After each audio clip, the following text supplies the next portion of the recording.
the transcribing might take some time, but so yeah. But whatever we say now will be forever on YouTube, unless I take it down from YouTube and or cut out the part. Yeah. So I have with me a friend of mine, Joey.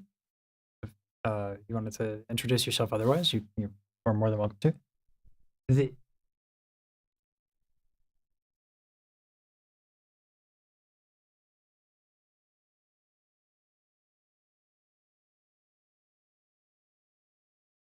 So specifically, one of the things that, because I had my head under the sand when I was studying opera, so I don't have as much of a knowledge of current pop singers, and by current I mean usually people who are still alive, because that's my point of reference as a classical musician.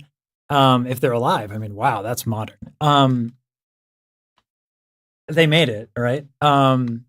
So yeah, so we're obviously, given the title of the stream, we're covering the Clark sisters, and that watch together is now starting an ad.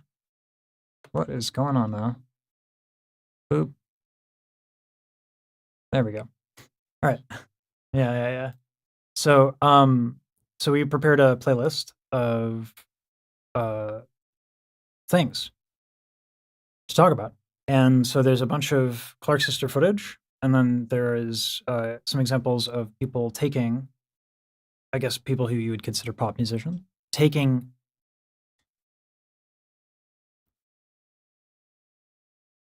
Oh, I was gonna elaborate and say taking inspiration from, but we can go with taking because that is it's generous. Yeah, we'll stay positive. Yeah. So one of the things, the instance that I thought was that I, at least the one I'm familiar with, is the O Come Emmanuel.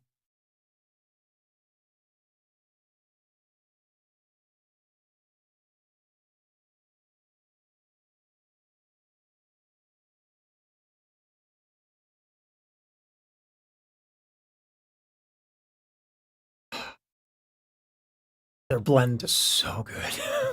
I love it. Yeah.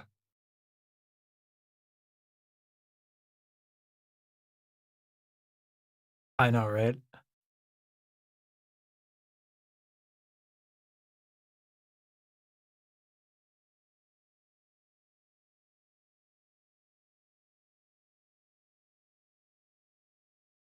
Yeah.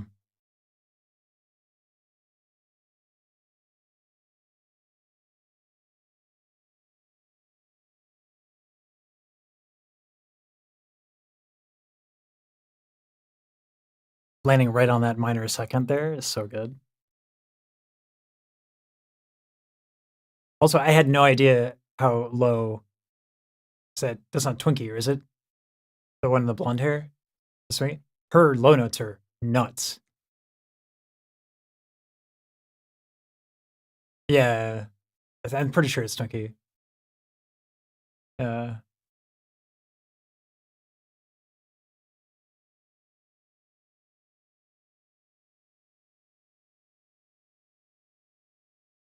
Can't hear the audio. Can't hear their audio. Ah, I know what it is. I know what it is. Let me fix this.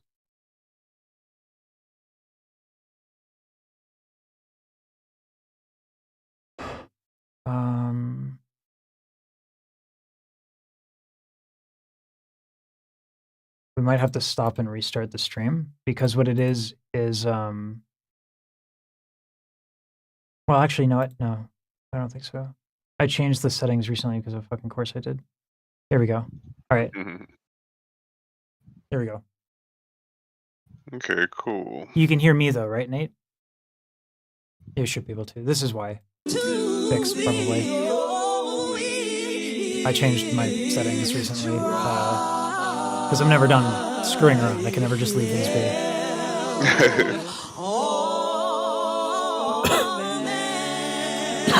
Excuse me.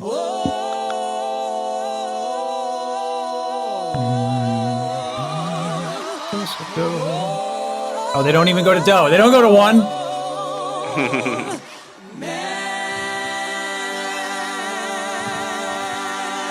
They love a man in the back.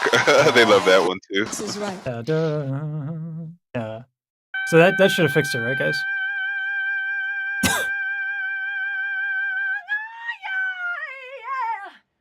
Yeah. I love that.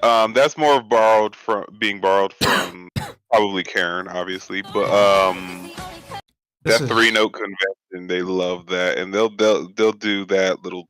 They'll sprinkle that on anything. gotcha. I just want to check chat again. Fixed. Awesome. Dope. This is the one that to me like just screams Karen, Okay, let's hear it. but like not as good. Sorry.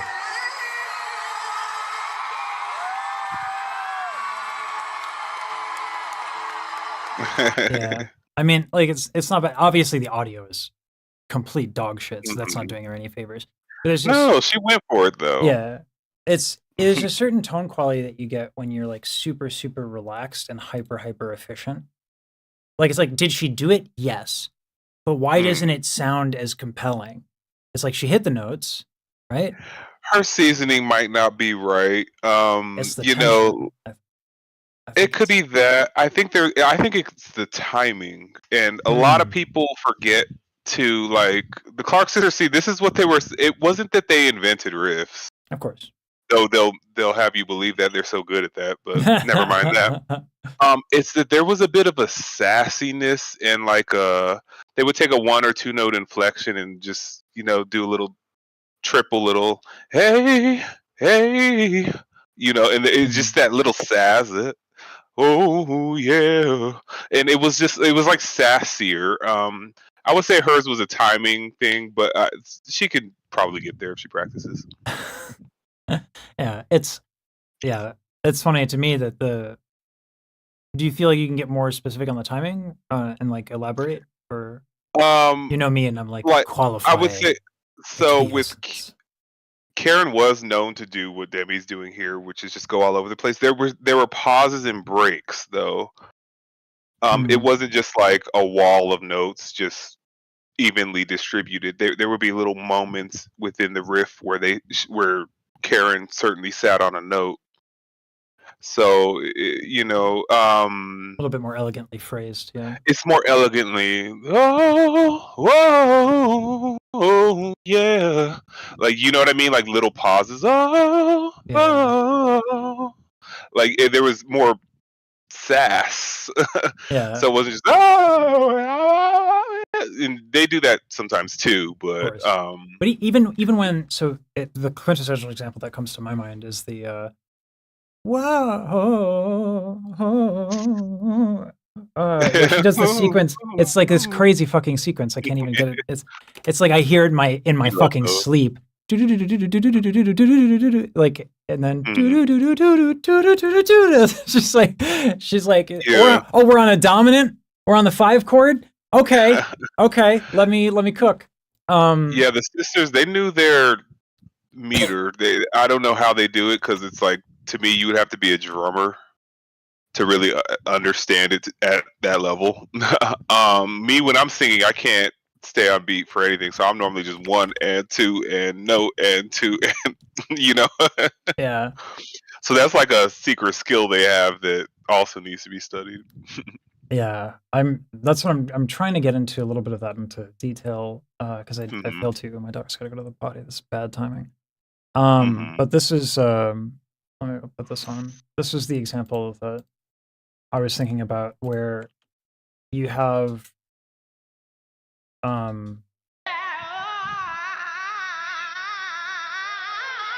I saw one reel of you. Oh, this, yeah. Yeah. You hear that? Oh, yeah. You hear that little pause? Yeah. It's I didn't even show it on screen, but oh well. We heard it. The idea, there's something called like, so there are chord tones and non-chord tones. I've talked a lot about chord tones in my more recent videos, but I haven't talked about non-chord tones. There are ideas one of the things that Western music theory actually does really badly is melody. We're really, really, really bad at establishing melody. Shankarian Yeah, and the theory percussion is tries. a little lacking. Oh yeah, oh yeah. You know, you gotta go to Africa or South Africa if you want a good, rhythm, but that's another story. Go ahead.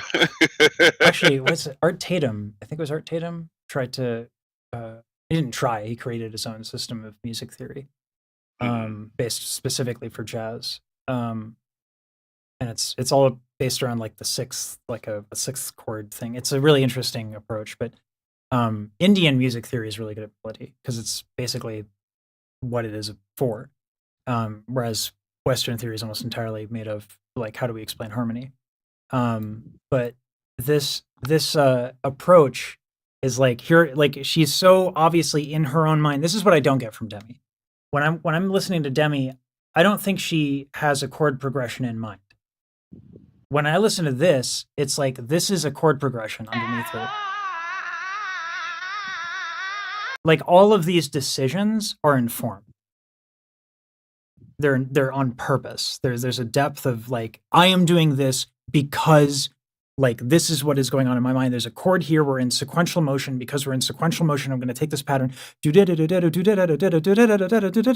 I'm just going to like keep playing with it. And then the chord's going to change, and then I can't do it anymore because we're no longer in sequential motion. We're in cadential. So then I'm going to fucking do something like it's there's a level of ability of musical understanding that Karen has, which makes this make sense and is more musically compelling than what Demi did in that example. Perhaps can do Certainly. it all. And then I didn't know this. Someone was saying Karen does play the drums. So that I was just saw that. yeah. I was thinking like the only way to have that, because I guess melody, rhythm, all those things, they kind of come together in a certain way, and if you're not good at both, in a sense, you will sound a little. Demi to me sounded a little like, It like was a very, scale. yeah, I guess percussive and dare I say bland. Yeah. Yeah, Yeah. This is definitely scale that. versus like a scale in isolation. I just can't give a fuck anymore. Hmm. Like I don't care. Not when there's so much more interesting things. So Hmm. so that's definitely like that's that thing. But we haven't really identified this you pointed this out, but this sort of like run thing, this Hmm. dismount almost. Yeah, you hear the pauses, the yeah, Yeah. yeah, yeah, yeah. Like it's the little pauses to me that are most reminiscent of the Clark sisters because they weren't just one and two and three and four and one. And no, it was sassy. It was a 1, 2, 3, 4, 5, 6, 7. Like it was Yeah. the riffs have more. I'm just gonna use the word again, rhythm. But Let me try and and that's what made me think of the drums actually, because it's hard to keep your count. I yeah. can barely keep my count when it's a 2 count. Singers are notoriously bad at counting. Yeah. Unless they're in a genre that rewards it. Like it was beatboxing that gave me my sense of rhythm and timing because I didn't have it before. Yeah. But this might I still have contain none. yeah, right. This might contain better examples of like that little dismount thing that you were talking about. Mm.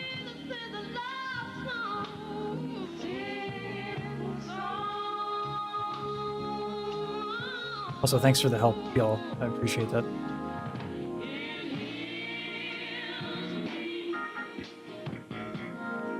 God, I didn't realize their introduction of funk elements was actually really controversial at the time. I didn't know that.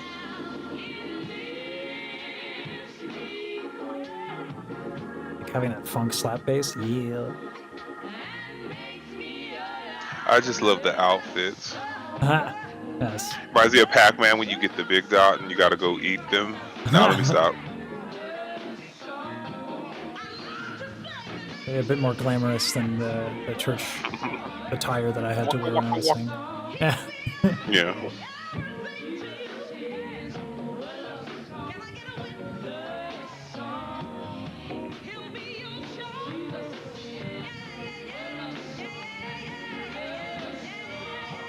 what's nice. Do you hear the tempo? Yeah, yeah, yeah, I was yeah, actually gonna yeah. say it's not just a matter of them doing it for like it. She's not stepping on her sisters. You know what I mean? She's like letting her Mm. sisters cook, which is cool. Like she's like fading in and out. No, we can hear it because an older recording now has much compression, so you can see her. You can hear her dynamics a little bit better than you would ordinarily. She's like fading. Back when they used hot mics. Yeah, right.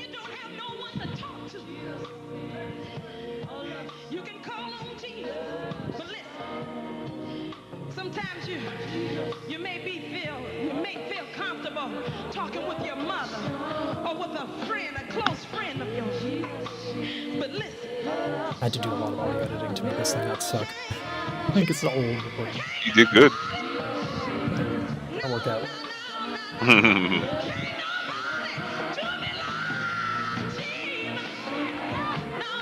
Jesus. Yeah, I hear that all the time with them.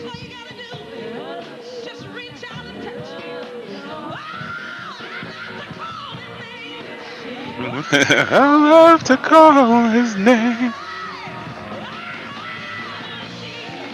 I'm telling you, those little 3-note sprinkles. If you guys watch this, you're gonna hear it all over pop now. Comes back to these ladies.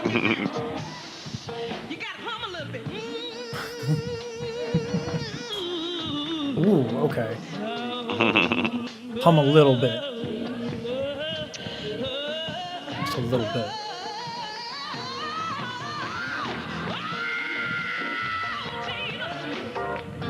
Oh, Jesus.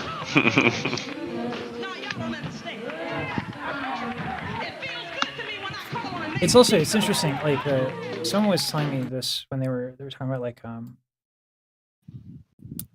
1960s, like the British invasion specifically, right? Clapton, the Beatles, Cream, Jimi Hendrix, I guess was around then. Yeah, but the style, the vocal stylistics of like Joe Cocker and of Janis Joplin were this hyper intentional taking of people like Big Mama Thornton. But it's interesting because yeah, like it's interesting that it was so. Shout out to Helen Wolf, I guess, as well. But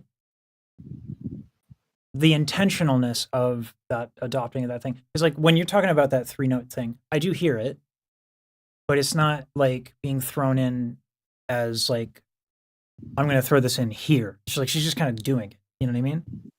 Yeah, well, her came naturally. I guess Yeah.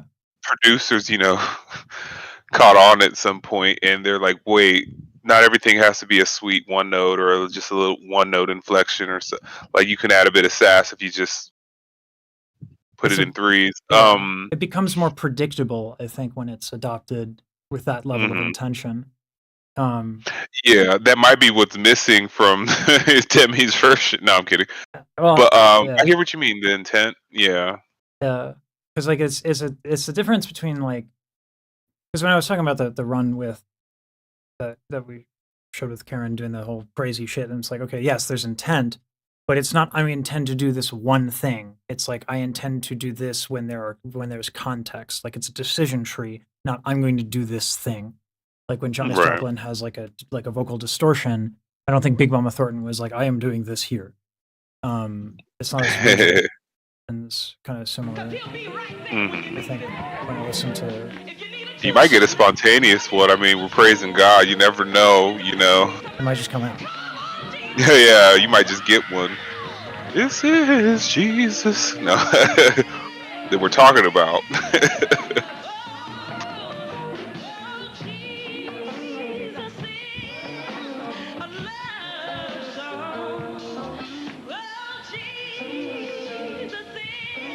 Oh, thank God for dynamics.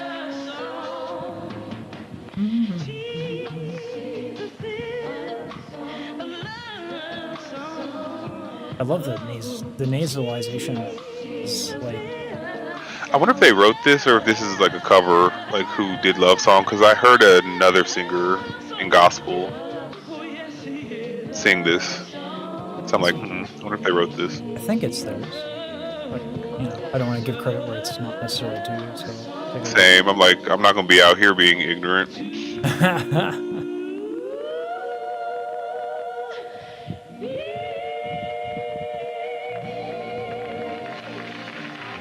look. Vibrato in sync.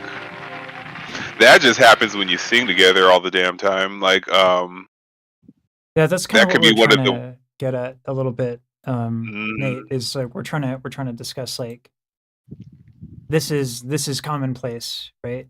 Like in gospel and in church, right? So I don't know Oh if you yeah, agree. yeah. I saw Yeah, his comment. I definitely agree, Nate. There was like, how did this get in pop? Because to us in church, we're like, oh, we heard that riff. They're Baptists. I know Baptists when I sees one. Okay. It made its way to pop, and some of that can be the girls who sang gospel and went to pop. The Whitneys, the Brandys, the Arethas, all that. But no, it's definitely its home is the church. I do agree with that. yeah. That's I was trying to get into. I was trying to say that without saying it because I like. It's not. It would be a weird thing for me to say because it's like I don't go to church. I know. When It's I funny did, how many people don't know this though. So I see why yeah. he brought that point up, because we're like, Elvis does that riff, Kelly Clarkson's doing it, so it's a pop convention, and I'm like, no, oh, wait, hold on, because the Clark sisters were out here pioneering and putting that on the map, and they actually, like, to Sage's point, some of their conventions weren't as popular, and they were seen as too commercial at certain points, so that's its own conversation as well. But that happened within the church, so obviously if it sounded so good in the church that they thought it was a little suspicious, I could see why the producers caught on and started stealing it. Yeah. Oh boy. Also, yeah. Twinkie wrote "Jesus is a Love Song." I looked that up as Shout out a to Twinkie. yeah. That's another thing is like Twinkie deserves her own like music theory video. But my She music deserves theory her is own not music theory class. Okay. yeah. For I agree. For for a singer, my written is like someone's like running a blender. My computer. Oh, okay, my computer's still cooking. All right, that's all right. What happens when you get no? Someone's running a vacuum or a blender or something. That's unfortunate. Oh Anyway, no. like right as I'm recording, great timing. So yeah, all right. Yep. I was hoping to find more of those instances of this, but it looks like this doesn't have audio, which would explain why it wasn't copywritten. So that's what I have. I agree. They all they put all these now popular runs on the map. Yeah, like and that's not even getting into the interpolations and the sampling, which is like a Church Girl from Beyonce, like just straight up has like a I guess what you'd call it. Like, I don't know why they call it interpolation. To me, it's just like it's almost like a citation. Like it's like Church Girl takes something from the Clark sisters, which makes sense, right? Like that's the name of this tune. But Jay-Z sampled the Clark sisters, like obviously Mariah's inspiration is all over the place. It's more sincere coming from Mariah though, because like she went to church and she's not Yeah, humble about it. Mariah and Whitney did their, and I know we always talk about the Trinity, so I'll keep it short.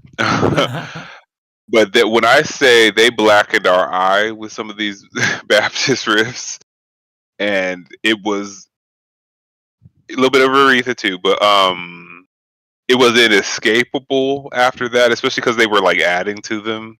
Oh yeah, and it was so pretty and just elegant, and oh, I think after those two, it wasn't leaving pop. And now it's almost like you can't even sing pop without them. It just sounds bland. You can't just say, hey. It's gotta be, hey. Like, it just sounds better, let's be honest. It does sound nice. It's far more interesting and compelling. It's like a little dismount. It's like, how you're just gonna leave the note? You're just gonna like, Right. if it's like a Right, where's the person, seasoning at? Like, yeah. Yeah, it's like a little bit more than salt and pepper, please. Or if you're on, my idea is like if you take it even to another art form like theater, like what's more interesting, like someone getting off the stage or someone like doing a jump flip off the stage? I don't know. I'd tell you which one I'd watch more. But yeah, not that it's the vocal equivalent of a jump flip, but it's just it's a little sugar, it's a little sweet, a little spicy. I wanted to get into this is an unprepared pivot. I wanted to, if we have time, to discuss. I feel like Jasmine takes these things, including like what ended up getting like adopted in pop, and then cranks it up to like fucking 11.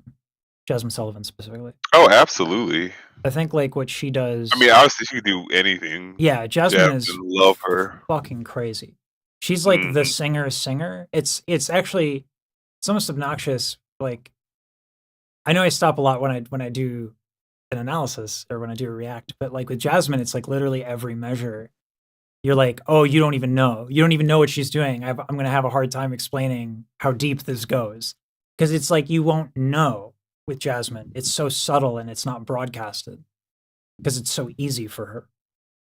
It's madness. I'm jealous of her because to be able to express yourself like that and really go in any direction. I mean, she can switch genres, keys, all she's insane.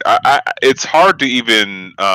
A lot of people will miss it too because sometimes with a singer like Jasmine, I love the singer comment because I think the common consumer could miss the intricacies and the feelings or just I mean, and I love calling her a singer because she really is. Yeah, you have to like the more you know about singing, the more Jasmine Sullivan is impressive, and the more you can see her. Yeah, same thing. It's like the more the more spiritual you are, the more you're going to hear what the Clark sisters are doing, and even if you aren't, their ability to communicate that at all, coming from a different place, is just insane to me. Yeah. This is why I got to learn to riff, but one day. Nate brings up an interesting question. First of all, no, you're not going to get burned at the stake for daring to say that Mariah is not the best at everything, always, all the time. Although I don't know, we'll see. It depends on the kind of lambs you're talking to, but it's like when you criticize Taylor Swift, I think that's scarier than criticizing Mariah. Oh, he asked a tough one though. He said, "Do you think Mariah's runs are as genuine as the Clarks?" I'll let you go first on that one because I think so. I think it's this is a matter of genre. I think pop is not subservient. Like gospel is subservient to the purpose of praise, and because of that, everything else is secondary. And so I think when it comes to genuineness, you don't really get a genre that's more genuine than gospel because it is music, but it is actually not putting music first as a purpose. It's not putting album sales first as a purpose. Those are considerations, but you when you see a gospel singer, like, and when you go to a gospel performance, like it's about. Oh Lord, the capitalism made it to the church. No, I'm playing. Well, like you can have those considerations and not. You can make like intelligent compromises and decisions and stuff like that without. But I don't know. In terms of genuineness, I think that the artistic integrity of gospel music is far and away, like almost inherently higher than almost any other genre. Probably, I would say any other genre. Certainly more genuine. You are so positive. You did a great job there. I do agree with everything you said, by the way. I'm always trying to think of a positive way to say it because I think like it's always context. I know me. I was like, no, next. Like I was thinking. I'll say I think Mariah doesn't have a bad read on how to. See, there were were controversies with the Clark sisters being a little commercial, and so it's hard for me to hear her borrow some of their conventions and not think, well, that was the commercial part of it that they got, because as Sage said, it was gospel. They were singing for a higher power. So I think the question for Mariah is a little. I can't be as generous to her intent, but I think she uses it well. Yeah, I So mean, she's a yeah, great singer, you know. yeah. I think that like the look at what I can do. I guess I don't see it as a problem. I think that is a little bit part of the pop diva pop genre, right? Which is what Mhm. Mariah existed before. I think Mariah kind of like epitomizes that, like 80s, 90s, like singers as pop star divas for their abilities, but like she wasn't the first. She just like came in and kicked fucking door down. So Mhm. like having a high note or a vocal run or a whistle for the sake of being impressive, and then justifying that musically, and then trying to find that compromise. Like Yeah. I think that happened on And purpose. it also shows you really the range of the Clark sisters think, and I keep saying the Clark sisters, it was really there were several names involved, and I like to do a shout out to Aretha there too. But there is more than one emotional interpretation of some of these riffs.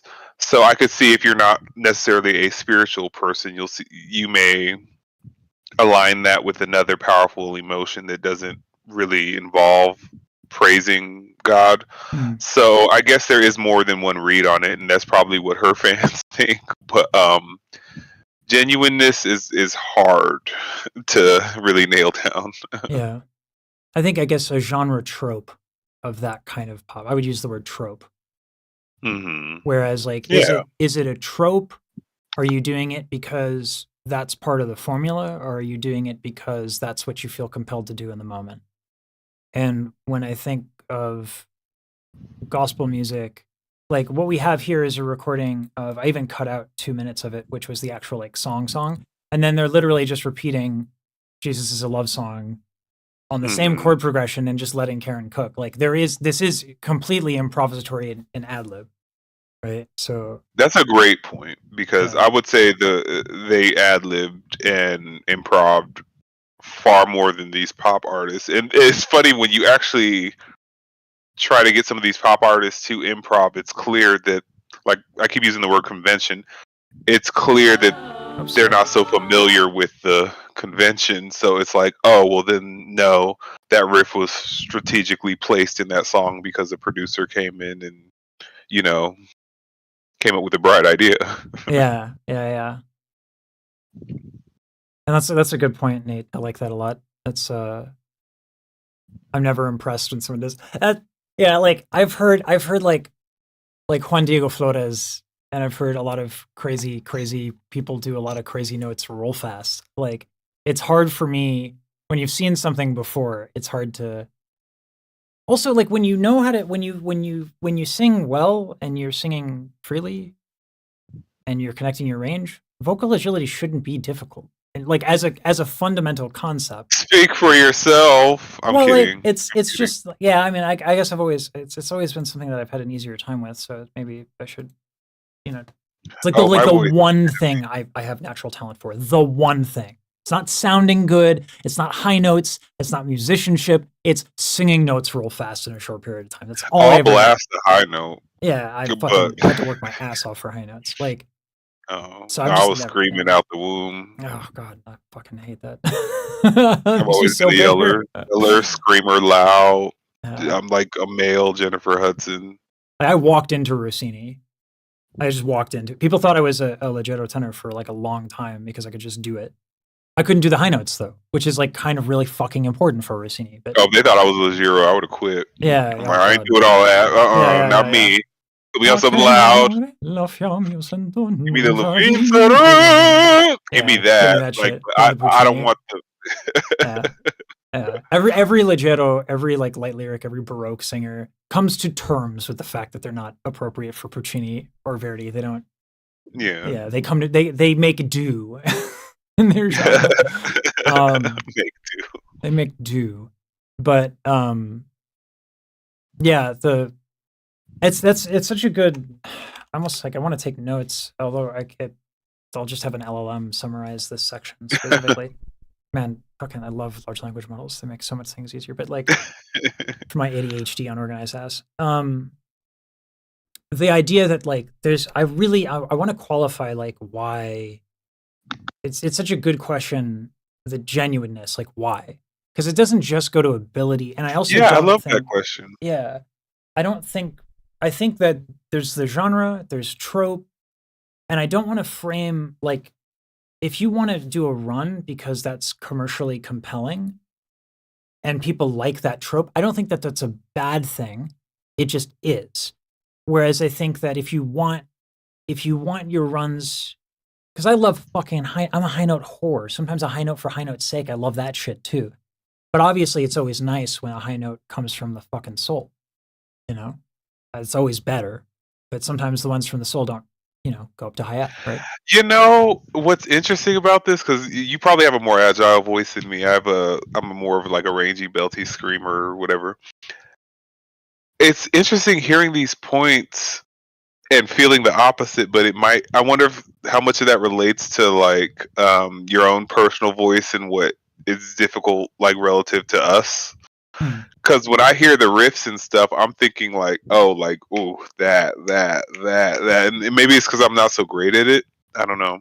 That's interesting. Yeah. I get more of my feelings from intervals and riffs, agility, stuff like that. I hear a lot of emotion there.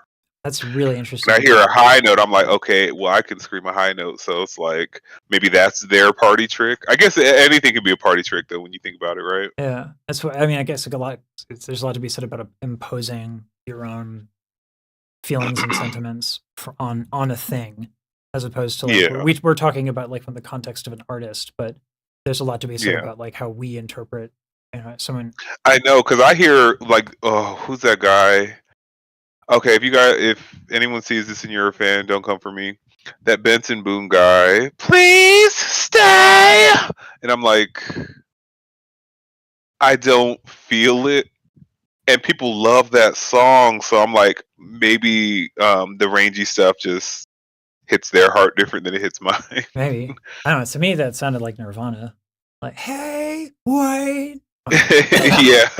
To me, those things come easy, so I probably am more willing to question their integrity because I find them easy to like as effects to just throw on a mic. But as someone with more agility than me, I found it interesting that you can question their intent with the riffs and all that. So I just thought that was an interesting thing. Yeah, it's also, I think the other thing too is that like while looking for meaning in riffs, because I'm always trying to think of something positive to talk about. It's too easy. I'm not gonna name names. God, I so want to. I'll type it to you. Okay. I'll type it to you. Sorry, Benson Boone fans. I'm just saying, like, I'm sure he's a great singer, but I do hear that note and I'm like, okay, but Yeah. I feel like my job is not. It's not a job. In fact, it's actually probably hurts me to not do it. But like there's so many all the conversations on the internet around singing. People assume the worst, or they want to say someone's better or worse in a superficial way. They don't have like a qualified discussion. But even when they do, there's a lot of like negative. Like there's just so much negativity, and people assume everyone's like bad faith, or they don't like think about it from the artist's perspective, to the point where I think that level of negativity is almost a sign of being like uninformed. That's not true. That's just like when I see it, that's what I feel and think because I get so frustrated by it. And to name a name specifically, so you don't feel targeted, I sent you that DM. Yeah, so you know what I mean? You know what I mean? Like, or if someone's like, "Well, I think and this wasn't very good because of," and it was like, it's like, I don't know, man. If it's Mariah Carey and we're talking about genuine runs, how do we like? What are the different ways we can frame this so that there's a way we can think about it that gives her the credit that's due and allows the fans to feel what they feel, but also allows us to make our point, right? Like, Yeah, I also took into consideration what they meant when they asked, because we are inherently listening to the Clark sisters, and then the question is, well, Mariah clearly borrowed Oh yeah. or Oh yeah. had similarities, and so were they as genuine? For me, towards that question, that was kind of why I said no, because maybe whatever her intents were, they weren't as close to the origin of the use of them. Yeah. So you could maybe she re-engineered them. I think the problem is um, maybe that she didn't re-engineer them enough, right? I yes, think that might be a good take on it and because that's a good conversation for the music industry in general. Is we've been living off the fat of the land of the Clark sisters and for gospel decades. artists for a while. Someone actually, we are reaching a point, I won't call it stagnation, but someone needs to come up with a new convention that is, now that's a lot to ask. The Clark sisters, those are legends. It's also that But it's so when they do it, it's so good, and when it's like you have to have. yeah. I think one of the biggest challenges is like if you're going to re-engineer something and repurpose something, if you're not Mhm, really intimately familiar and aware of that foundation of where it comes from, mhm. how the hell are you going to reinvent it? Because I think what the Clark, like the reason why That. the Clark sisters have been so influential is because that source material, their appreciation for like the church, Thomas Dorsey, like the people that came before them, and their Mhm, ability to take like funk and other elements of contemporary music, like it worked. It doesn't always work when you have that skill and then you take something new. It doesn't always work, but it did in this case. And they had that skill and they re-engineered it into something that could be appreciated by more people. Um, yes. whereas And then you have the business problem where so the Trinity and Aretha and whatnot were so big that I don't know if everyone got the idea that you can do other things. That's why we love Jasmine Sullivan, though. that's the person that to me is doing it. That's the Yes, person who's doing it. That's the person who's actually taking it and doing something with it that's actually places. new. Yeah. Like Jasmine is pushing vocal runs forward in a way that I actually find interesting because I'm like, it's like Rossini, but not like when Jasmine writes, it's clear she doesn't do as much cocaine as Rossini did, which is to say all of the cocaine. He did a lot of coke. Rossini did a lot of coke. Jasmine Also, Jasmine probably leaves just a little bit left on the table for later. I No, don't I'm playing. I don't think Jasmine does any coke. It's so Right, chill when no, she does it and she's vibing, but like I'm just saying like it's as many notes as Rossini without the feeling of wow, I ingested a lot of cocaine to write this. Like, you know, "A che d'amore la fiamma io sento, non sa di giubilo e di contento, da dor insolito che sta scende e di me stesso maggior mi fa." I mean, I might as well be saying cocaine. Like that's a lot of fucking notes. Why? There's no reason for that, Rossini. Apologize, you dead motherfucker. Anyway, like, but Jasmine will do that. Will That's as insert. genuine as it gets. It makes sense. It works. Like when Jasmine does it, it's wild. I'm like, I don't They said I'm hate also this. It on the doesn't high fit. note whore. Oh no. Yeah. What is wrong? I don't hear it. I feel alone in that too. People do C5, do D5. I'm like, I guess, but to me, it's unexciting. I don't. It doesn't interest me. But agility is actually my soft spot. So I guess everybody's different. Oh, my dog needs to go pee, and you got to go to a birthday party. Yeah. So yeah.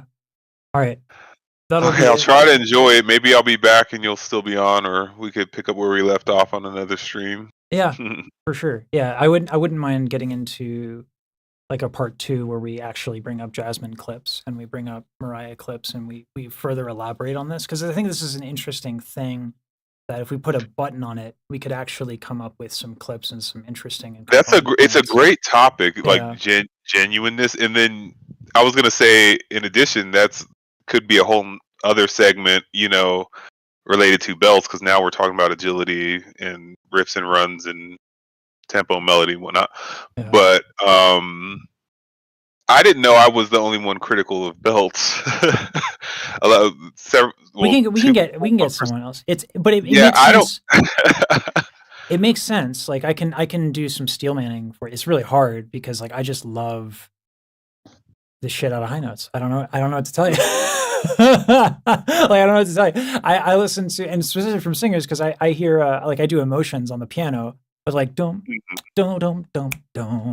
this channel's gonna get demonetized, right? Like, and you know, I like the way you feel, and then I hit the note on the piano, and I was like, that sucks.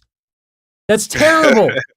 It needs the whistle. It's actually one of those things where it's like, oh my god, it needs it because it sucks with that. It's not. Oh, how I hate whistles. I usually don't care. I usually don't care. But like when Shantae does it, I'm like, oh, okay. Excuse me. There's something about it I like. When it's emotions from Mariah, like there are instances. We'll get into it. This will be like a good versus. Like, yeah. This will be a good. This is a great verse. That's why I'm like thinking like. I hope people, tune in for that one because there are some people who think belts are overrated. Some people who think it can't stand riffs. Yeah. I tend to run into more people who are like, "Oh, they're doing too much." Oh my god, But I like that. So yeah. All right. Depends who you are. Okay. I'll let you go. All right. I'll let you let your dog out. Yeah. Let me get to the store and buy these darn gifts. People with children. Well, I know, right? Well, I had a blast. Okay. I'll talk to you guys later. All right. Bye bye. Yeah. All right. And thanks for joining in, guys. I got a piece.